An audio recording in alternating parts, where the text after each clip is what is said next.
സുജാത മോഹൻ എന്നാൽ പാട്ടുകളെ പ്രണയിക്കുന്നവർക്കൊരു വികാരമാണ്. 2000-ലധികം പാട്ടുകൾ വിവിധ ഭാഷകളിലായി പാടിയിട്ടുള്ള സുജാത മോഹൻ അതിൻ്റെയൊക്കെ ഇരട്ടിയിലധികം സ്റ്റേജ് പെർഫോമൻസുകളും നടത്തിയിട്ടുണ്ട്. 9-ാമത്തെ വയസ്സിൽ പാടി തുടങ്ങിയതാണ് സുജാത. 12-ാം വയസ്സിൽ സിനിമാ പിന്നണി ഗായികയായി. പല ഭാഷകളിലായി സുജാത പാടിത്തീർത്ത പാട്ടുകൾക്ക് കയ്യും കണക്കുമില്ല.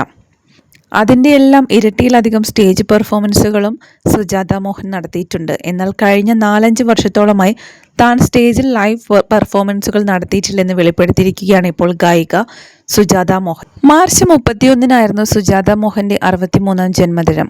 ഈ സാഹചര്യത്തിലാണ് റെയിൻബോ ചാരിറ്റി ഫൗണ്ടേഷന്റെ ലൈഫ് ടൈം അച്ചീവ്മെന്റ് പുരസ്കാരം ലഭിച്ച സുജാതയുടെ ഒരു വീഡിയോ പുറത്തു വന്നത്. AR റഹ്മാന്റെ സഹോദരിയും ഗായികയുമായ AR റെയ്ഹാനാണ് സുജാതയ്ക്ക് പുരസ്കാരം നൽകിയിരിക്കുന്നത്. ഇത്രയധികം സിനിമകളിൽ അത്രയും മനോഹരമായ പാട്ടുകൾ പാടിയിട്ടുള്ള സുജാതയ്ക്ക് ഇതുവരെ ഒരു ദേശീയ പുരസ്കാരം നൽകിയിട്ടില്ല എന്ന വസ്തുത റെയ്ഹാന വേദിയിൽ എടുത്തു പറയുന്നുണ്ടായിരുന്നു. പുരസ്കാര ലബ്ധിക്ക് ശേഷമാണ് സുജാത വേദിയിൽ ഒരു പാട്ട് പാടാൻ ശ്രമിച്ചത്. ഹൈ പിച്ചിൽ തനിക്കിപ്പോൾ പാടാൻ സാധിക്കില്ല.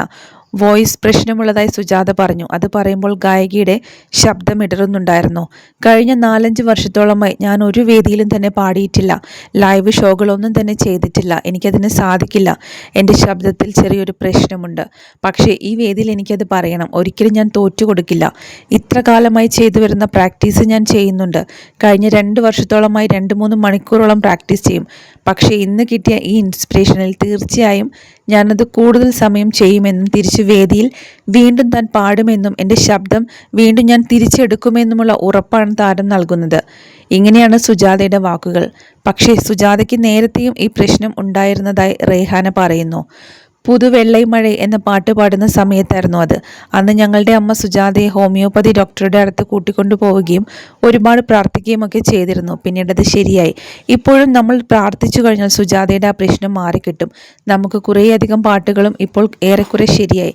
ഇനി കുറച്ചുകൂടെ മാത്രമേ ഭേദമാകാനുള്ളൂ എന്നും റെയ്ഹാന പറയുന്നുണ്ട്. എല്ലാവരും സുജാതാമ്മയ്ക്ക് വേണ്ടി പ്രാർത്ഥിക്കുക.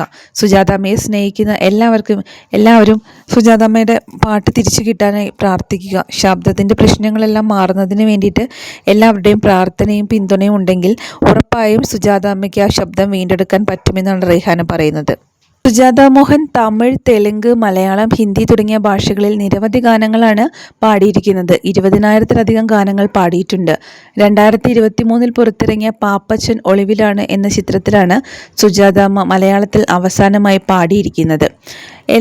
ഇത് കേട്ട എല്ലാവരും തന്നെ പറയുന്നത് സുജാതാമ്മയുടെ ശബ്ദത്തിൻ്റെ പ്രശ്നം എത്രയും വേഗം റെഡിയാകട്ടെ എന്നും ഒരുപാട് സുജാതാമ്മയുടെ പാട്ടുകൾ ഞങ്ങൾക്ക് ഇനിയും കേൾക്കണമെന്നാണ്. എല്ലാവരുടെയും പ്രാർത്ഥനയിൽ സുജാത മോഹനെ ഉൾപ്പെടുത്തുന്നു എന്നും പറയുന്നു.